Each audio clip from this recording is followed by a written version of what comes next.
Le chef de l'État nous a habitués à des discours qui ne nous font pas dormir. Il faut d'abord déjà le saluer pour ça.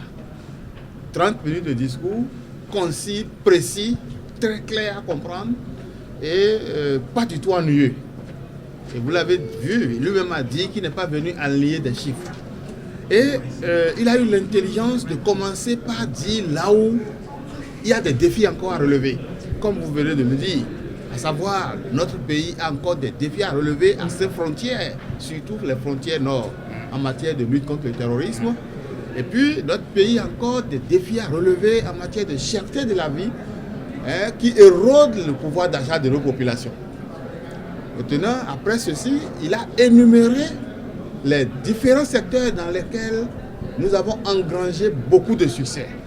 Et ces succès sont là. Tout le monde sait bien que l'État, le pays, le Bénin est en progression sur maints domaines et ces domaines ont été cités. Et si ça ne va pas quelque part, il faut que les gens viennent, le débat peut se faire. En matière de routes, le chef de l'État a dit la qualité des routes qui se font aujourd'hui est un exemple pour montrer la qualité de notre gouvernance. Lorsque vous devez construire des routes, il faut d'abord que vous réussissiez dans la mobilisation des ressources. Le Bénin en 2016 était à 740 milliards de recettes internes mobilisées. Et on parlait de 1200 milliards de routes lancées. Mais aujourd'hui, où le Bénin est à près de 2000 milliards par an de recettes internes mobilisées, oui, on peut parler de routes à construire sur des ressources nationales complétées par des ressources externes. À son arrivée, le président avait dit il faut d'abord assainir le cadre macroéconomique et assainir les finances publiques pour nous donner les moyens d'avoir des ambitions. Et c'est ce qu'il a fait les premières années. Et ensuite, dès lors que les résultats sont arrivés et que les caisses sont renflouées, eh bien, tout a commencé, les chantiers ont démarré dans tous les domaines que vous avez vus. Et le social continue. Il nous a aussi donné un aperçu des perspectives. Il a parlé des suppléments alimentaires que le gouvernement s'apprête à accorder désormais pour les 1000 premiers jours de l'enfant afin de favoriser son développement psychique. Tout ceci constitue la preuve que le redressement social est toujours en marche. On constate que cette insécurité qui vient d'ailleurs, nos forces de sécurité et de défense laissent leur vie. C'est assez pénible. Mais quand nous regardons de près, nous devons voir les grands efforts qui ont été faits pour que le Bénin continue à tenir en tant que pays debout et que ceux qui nous veulent du mal à nos frontières ne puissent pas progresser. Tant qu'il y aura toujours un soldat qui va tomber sur une mine, ce sera un point d'insatisfaction. Tant que nous n'allons pas mettre ces gens hors d'état de nuit, ce serait des points d'insatisfaction et le chef de l'État a bien fait de le mentionner, de le dire. Par rapport à la cherté de la vie, cela va sans dire. Nous vivons dans le Bénin, nous le savons, nous le constatons. Mais regardez ailleurs ce qui se passe et vous verrez que notre pays a quand même fait des efforts. Mais tant qu'il reste à faire, rien n'est fait. C'est ce que le chef de l'État a voulu dire. Que le gouvernement va travailler pour que la cherté de la vie puisse véritablement reculer afin que tous les Béninois puissent vivre avec le minimum nécessaire. C'est ce point que le chef de l'État a voulu dire. Mais moi, ce qui a retenu mon attention au-delà de ces points, c'est que le chef de l'État a réaffirmé que le Bénin est au-dessus de tout. Le Bénin est au-dessus de chacun d'entre nous.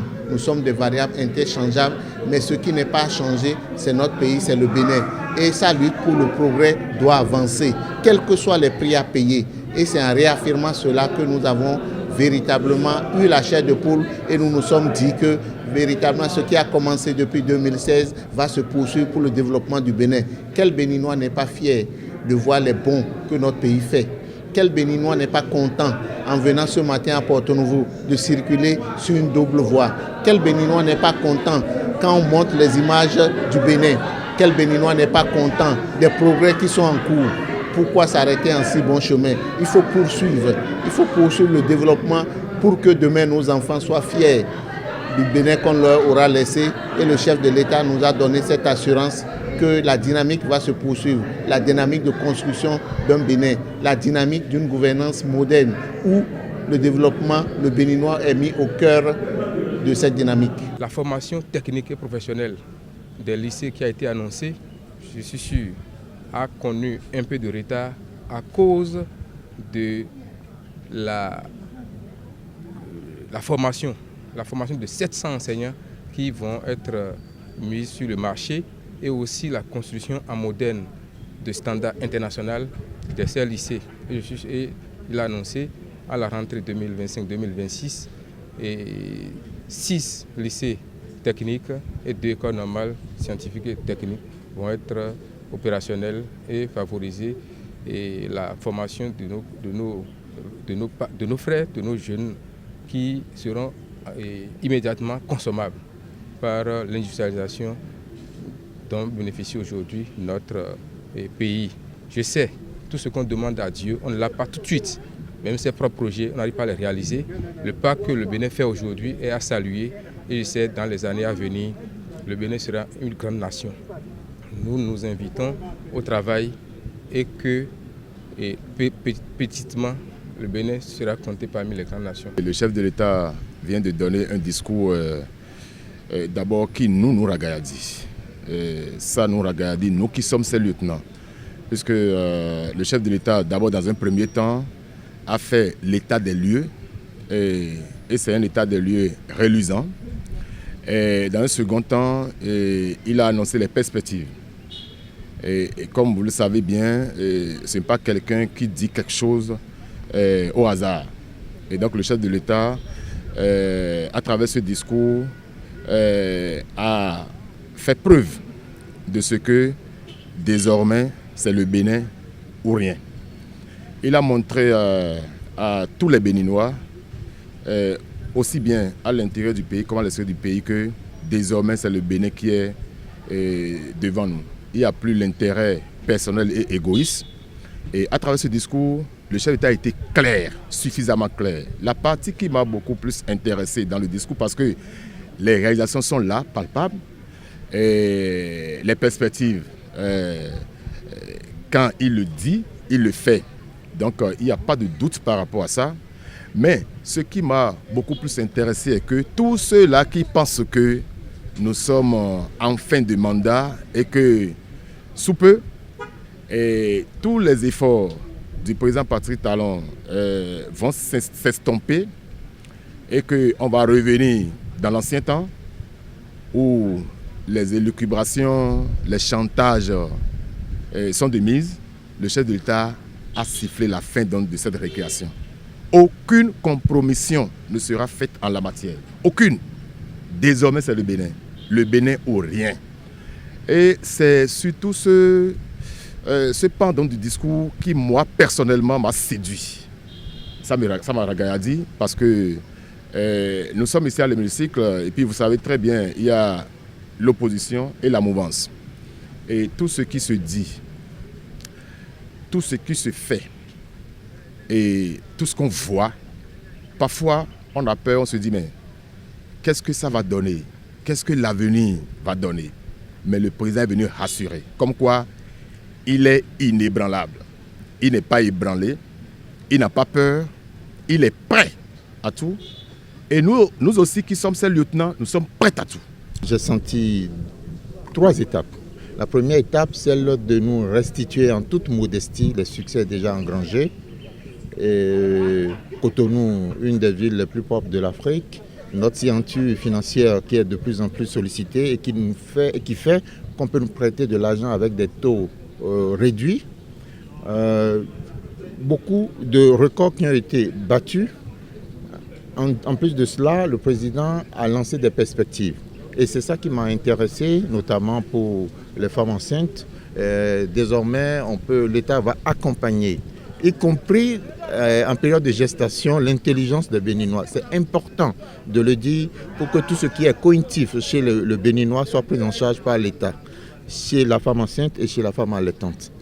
Les écoles, la cantine scolaire, les classes sportives et même les guépards sont des résultats dont nous pouvons nous féliciter. Et à la fin, le président, en tant que chef de son groupe, chef de son équipe et de son bataillon, on va dire, s'est montré résolument engagé pour préserver. Parce que tout ce qu'il a dit, c'est qu'il dit, nous allons continuer à travailler et nous allons faire en sorte que ceux qui vont nous perturber ne viennent pas gâter ou ne viennent pas réduire l'effort, ne viennent pas empêcher la marche résolument que le Béninois et la Béninoise, c'est-à-dire tous les Béninois, ont entamé depuis bientôt 9 ans. Notre cher pays, le Bénin, aujourd'hui se porte très bien. Le pays se porte bien.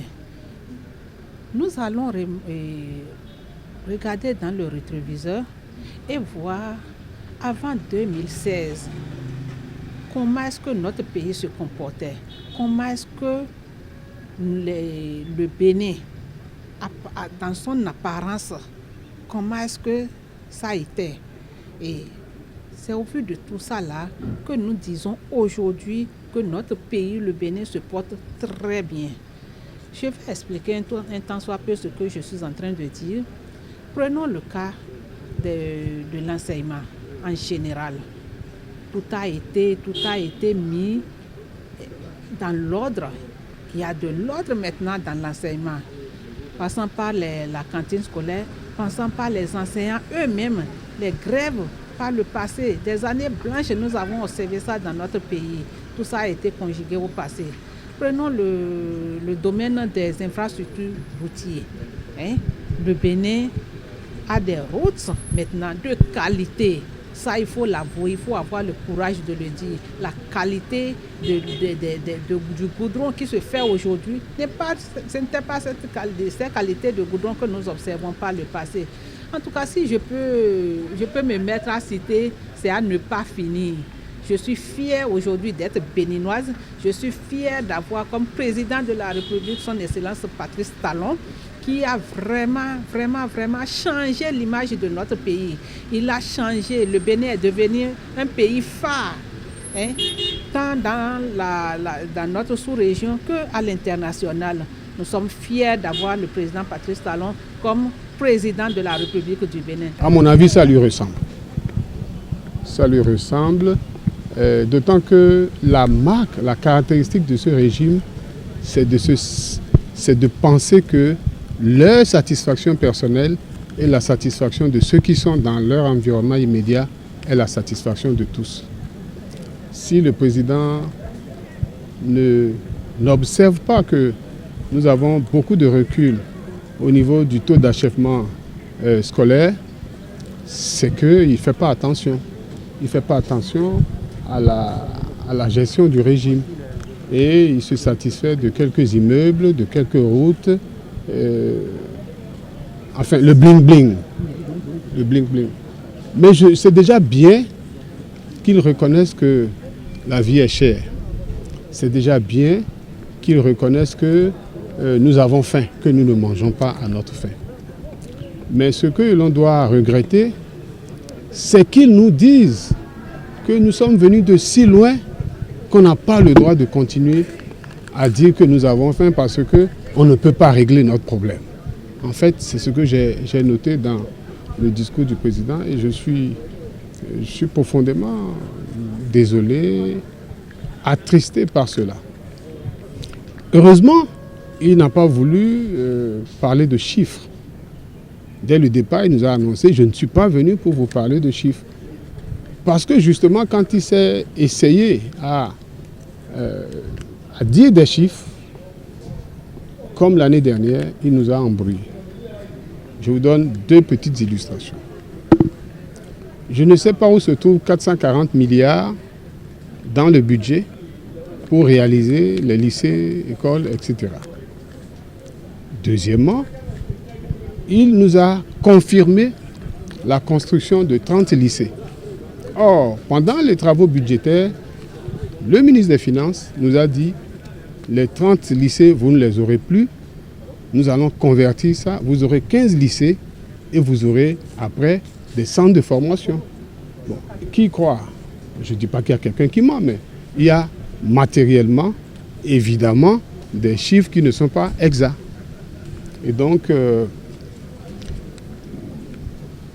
il y a quand même ce discours, s'il est techniquement bien articulé, dans le fond, il traduit de grandes insatisfactions et malheureusement, le discours s'est terminé par un refus de travailler à la paix, de travailler au consensus national, de travailler à la cohésion nationale. C'est cela qui est dérangeant dans le discours. Je me suis rendu compte qu'il a deux Bénins. Un Bénin que le chef d'État vient de décrire, où tout va bien, et le réel Bénin dans lequel nous vivons. Vous n'êtes pas étranger dans ce pays, vous vivez dans ce pays pour savoir que ça ne va du tout pas. Et c'est heureux aussi que le chef d'État qui nous dit que la route du développement passe par le développement de la route. Si vous vous souvenez qu'à son arrivée, lorsque l'ancien président de la République a signé des contrats à hauteur de 1200 milliards pour les routes, il avait trouvé que ce n'était pas bien pensé. Aujourd'hui, s'il revient à ce qui était fait par le passé, c'est déjà quand même heureux dans ce sens parce qu'il commence à comprendre c'est quoi le développement tel que pensé par ses prédécesseurs. Aussi, c'est difficile que dans tout ce discours, qu'on ne pense pas aux difficultés de nos producteurs. Aujourd'hui, ça ne va pas, je le répète. Les populations souffrent énormément. Mais pour les chefs d'État, ça va. Comme il aime se faire applaudir, ses soutiens l'ont applaudi tout le temps et je pense qu'il est content, il est fier de ça. Mais le peuple est là pour juger de ce discours et très bientôt, l'avenir nous dira du reste.